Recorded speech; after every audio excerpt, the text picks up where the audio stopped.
Another coach got fired yesterday. It seems like I feel like a broken record. Every week on the show, I do this. Hugh Freeze has been given the boot at Auburn after their hellaciously bad performance against Kentucky the other day. To be fair, though, Kentucky's got this like knack for covering big numbers. I think there's something about Mark Stoops. Mark Stoops, all of the coaches around him are getting fired, right? Napier at Florida, Sam Pittman at Arkansas, now Hugh Freeze at Auburn. But little old Mark Stoops keeps covering numbers and keeps his job at Kentucky. But that was the big story over the weekend was Hugh Freeze and his $15 million buyout. Auburn's going to pay all that money. If you add up all of the head coach fired bailout money, or buyout money, I should say, the FBS total, let me do this again because we're going to clip this and it'll be a meme later, hopefully. The FBS total, if you add up all of the head coaches fired in the FBS this year, the total buyout money is now approaching $200 million. It's like the GDP for a small country. It's really insane. Hugh Freeze, $15 million into the pot. Obviously, we have the James Franklin and Brian Kelly buyouts that are leading the way, hovering around $50 million. Billy Napier, I think, was in the 20 range. Sam Pittman had a few million. And then you kind of filter down the rest of the FBS world, and there's a few smaller coaches that, pennies on the dollar compared to what, Hugh Freeze and Kelly and Franklin are adding and Napier. But still, it all adds up. And now we are at $200 million, almost $200 million in head coach, or should I say dead coach, buyout money. As we've mentioned on prior shows, college football right now is the love child of ballers and billions. It's all about the swag, all about the money, all about what have you done for me lately. And I don't know if we're there yet, but any more of these head coaches get fired before the end of the season, college football might be asking for a government bailout. That's how much money is being paid for these coaches not to work at their current jobs. Pretty remarkable.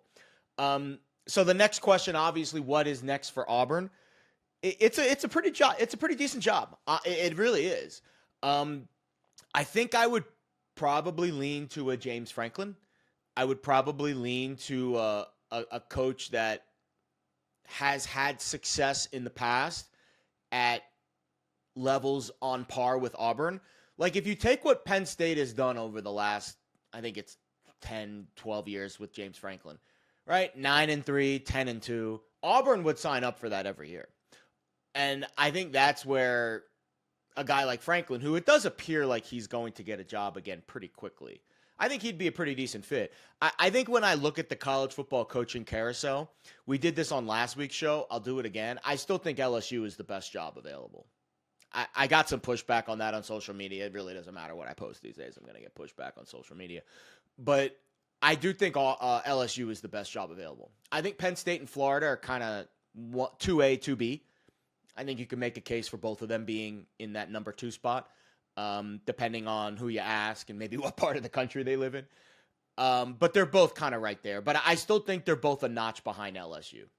I just think LSU is one of those jobs that there's only maybe 4 or 5 coaches in the country that wouldn't pick up the phone if LSU called. I think we all know who they are. It's Kirby Smart. It's Ryan Day. It's Kalen DeBoer. It's probably Steve Sarkisian.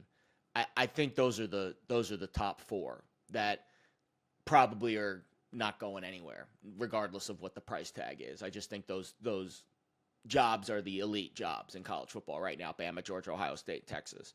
But I would put LSU in that category. I would. I'd put LSU right there.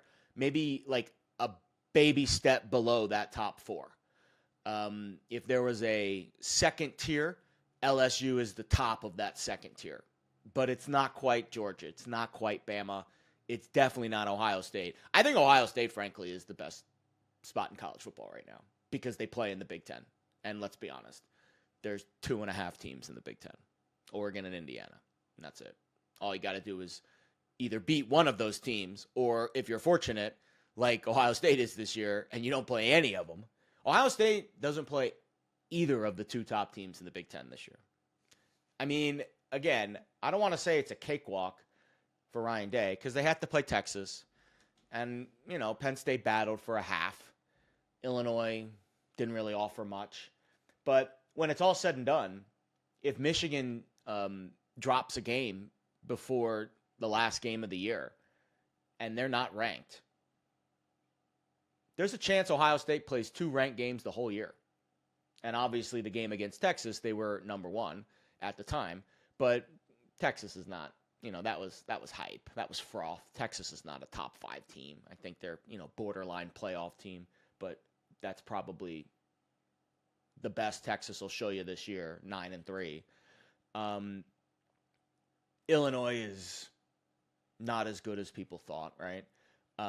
3 losses already, and we're not even through the bulk of the Big Ten yet. So that win over Illinois looks very frothy, right? They lost to Washington by 17. They actually lost to Washington by as many points as they lost to Ohio State, and they got absolutely blasted by Indiana. There are 2 really good teams in the Big Ten, and I think Oregon is right on the cusp, but they're still young, and I still think in the big moments, Oregon's not quite there. So Ohio State, that's why Ohio State's the best job in college football, guys. It really is. And we'll get to more college football predictions coming up a little later in the show. But the coaching carousel keeps spinning. Add Auburn's name to the mix. I think Auburn saw that the hiring process was quickly establishing itself.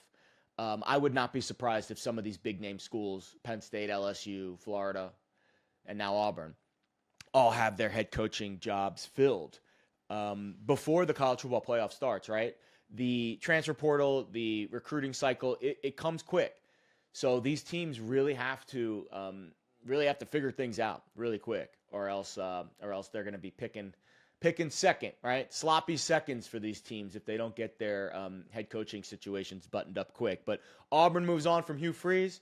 It'll be DJ Durkin, the interim head coach for Auburn. Let's actually look, right? We always love these head coach bounces, even though Florida did cover over the weekend, but they did not win against Georgia.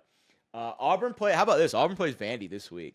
No bye week. Auburn at Vandy this week. That would be some upset because Vandy's still very much in the mix, controls their own destiny for the college football playoff. They have to go to Tennessee the last week of the year.